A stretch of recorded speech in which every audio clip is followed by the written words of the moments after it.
Assalamualaikum warahmatullahi wabarakatuh. Perkenalkan kami dari kelompok 1 yang akan mempresentasikan materi tentang pengolahan informasi dan persepsi konsumen yang beranggotakan dengan saya sendiri, Vita Dada Nusyada dengan NIM belakang 371. Saya Rintan Mutia dengan NIM akhir 376. Saya Tania Rahma Adhautami dengan NIM akhir 025. Langsung saja, ada pengertian pengolahan informasi konsumen. Pengolahan informasi konsumen adalah proses bagaimana konsumen menerima, memperhatikan, memahami, menerima, dan menyimpan informasi dari stimulus seperti produk, iklan, atau merek.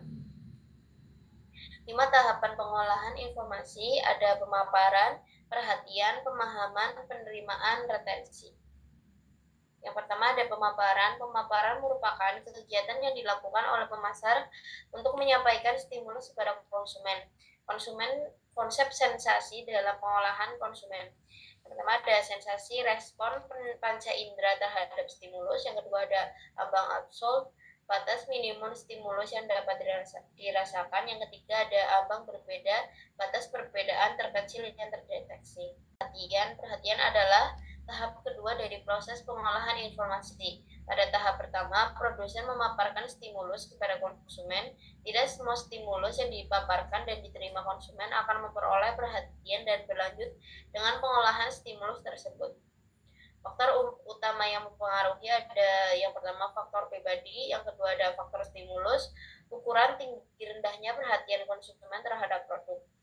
Selanjutnya ada warna mendorong konsumen untuk lebih memperhatikan produk. Selanjutnya ada intensitas membuat suatu produk senantiasa diingat konsumen. Selanjutnya ada kontras, paduan warna yang kontras akan menarik perhatian konsumen. Selanjutnya posisi dapat menarik perhatian konsumen jika konsep yang dibuat maksimalis. Selanjutnya ada petunjuk, digunakan untuk memperhatikan suatu iklan dapat menjadi stimulus. Dan latar belakang, figure and background. Yang kedua ada pengelompokan atau grouping. Yang ketiga ada closure. Selanjutnya ada penerimaan. Penerimaan adalah tahapan di mana konsumen menyerap, menerima, dan membuat kesimpulan atas informasi atau stimulus yang telah dipahami sebelumnya. Pada fase ini, konsumen memutuskan apakah informasi dari produk, iklan, merek, harga, atau pelayanan tersebut diterima sepenuhnya, ditolak, atau diabaikan masa depan. Misalnya untuk mengenali merek, menentukan preferensi, dan pengambilan keputusan pembelian selanjutnya. Selanjutnya ada konsep persepsi konsumen. Schiffman dan Kanuk pada tahun 2000 menyebutkan bahwa persepsi adalah cara orang memandang dunia ini. Dari definisi yang umum ini dapat dilihat bahwa persepsi seorang akan berbeda dari yang lain. Cara memandang dunia sudah pasti dipengaruhi oleh dalam maupun luar orang itu. Solomon pada tahun 1999 mendefinisikan persepsi sebagai proses di mana sensasi yang diterima oleh seseorang dipilih dan dipilah, kemudian diatur dan akhirnya diinterpretasikan. Faktor-faktor yang mempengaruhi pembentukan persepsi seseorang yaitu: 1. Faktor internal. Faktor internal berasal dari dalam diri individu yang mempengaruhi cara seseorang menilai, merespon, dan mengambil keputusan terhadap sesuatu. Selanjutnya ada pengalaman, merupakan hasil dari apa yang pernah dialami seseorang sebelumnya. Pengalaman baik atau buruk terhadap suatu produk atau jasa akan mempengaruhi persepsi dan keputusan di masa depan. Faktor-faktor yang mempengaruhi pembentukan persepsi seseorang yaitu kebutuhan saat itu atau kondisi atau keinginan yang mendorong seseorang untuk mencari atau menerima informasi tertentu, nilai-nilai yang dianutnya, atau keyakinan dan prinsip yang mempengaruhi cara seseorang menilai informasi dan memilih produk. Yang D yaitu ekspektasi atau pengharapannya, harapan yang dimiliki seseorang terhadap hasil atau manfaat produk yang akan mempengaruhi persepsi dan keputusan. Faktor-faktor yang mempengaruhi pembentukan persepsi seseorang yaitu faktor eksternal mempengaruhi persepsi konsumen, mencangkup budaya dan subbudaya, kelompok sosial dan referensi keluarga, serta faktor lingkungan, ekonomi, dan sosial. A. Tampilan produk, ciri fisik atau desain produk yang dapat menarik perhatian konsumen. Sifat-sifat stimulus, karakteristik rangsangan seperti warna, bentuk, suara, atau aroma yang mempengaruhi cara konsumen merespon. C. Situasi lingkungan, kondisi sekitar saat konsumen menerima stimulus, seperti suasana tempat, waktu, atau keramaian yang mempengaruhi perhatian dan persepsi. 5 faktor yang mempengaruhi komunikasi pemasaran terhadap stimulus yaitu ada penglihatan, bau, aroma, bunyi suara, atau raba dan rasa. Stimulus pemasaran persepsi. 1. Penglihatan. Pemasaran sangat mengandalkan fungsi penglihatan konsumen dalam hampir seluruh kiat pemasarannya. Berbagai bentuk periklanan yang digunakan, kemasan produk, rancangan tuk, front office hotel sangat memperhatikan efek warna, sinar, bentuk, gaya, tata letak, dan ukuran dan sebagainya. Selanjutnya ada bau atau aroma. Bau tertentu dapat mempengaruhi emosi seseorang, meningkatkan pada pengalaman di masa lampau dan mengurangi stres. Ini yang disebut sebagai aromaterapi yang dewasa ini sangat digemari orang.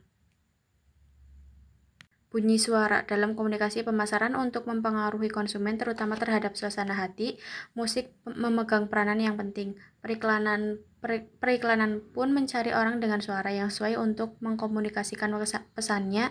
Kecepatan bicara pun ditentukan dalam tempo terbaik supaya bias diterima konsumen atau prospek dengan baik. Selanjutnya akan dijelaskan oleh Tania.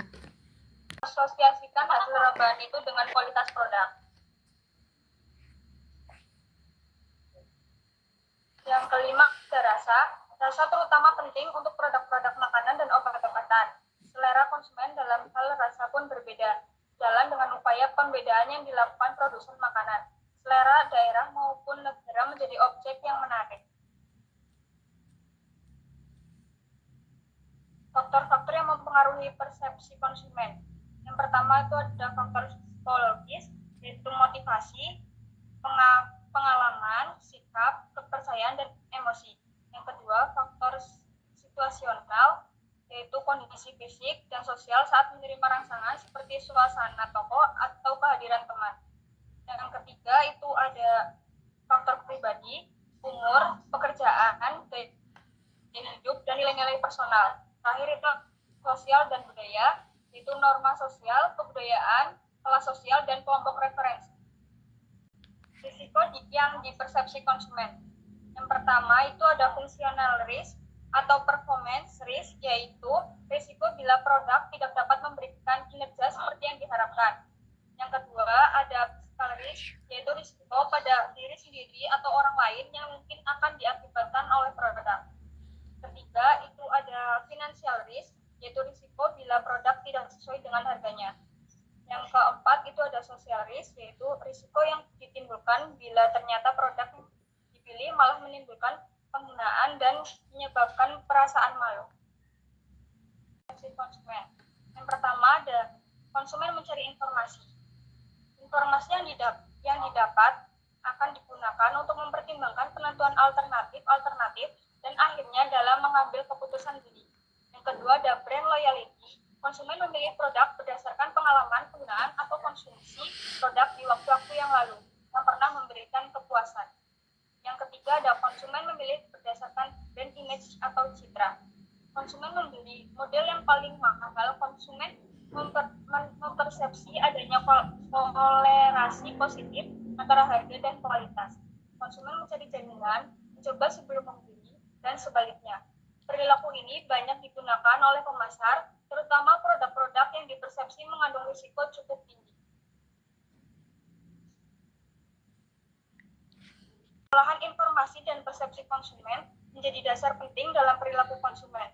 Pemahaman tahapan pengolahan informasi dan faktor-faktor yang mempengaruhi persepsi membantu pemasar merancang strategi komunikasi yang efektif untuk membangun kepercayaan, mengurangi risiko yang dirasakan, dan meningkatkan loyalitas konsumen terhadap merek.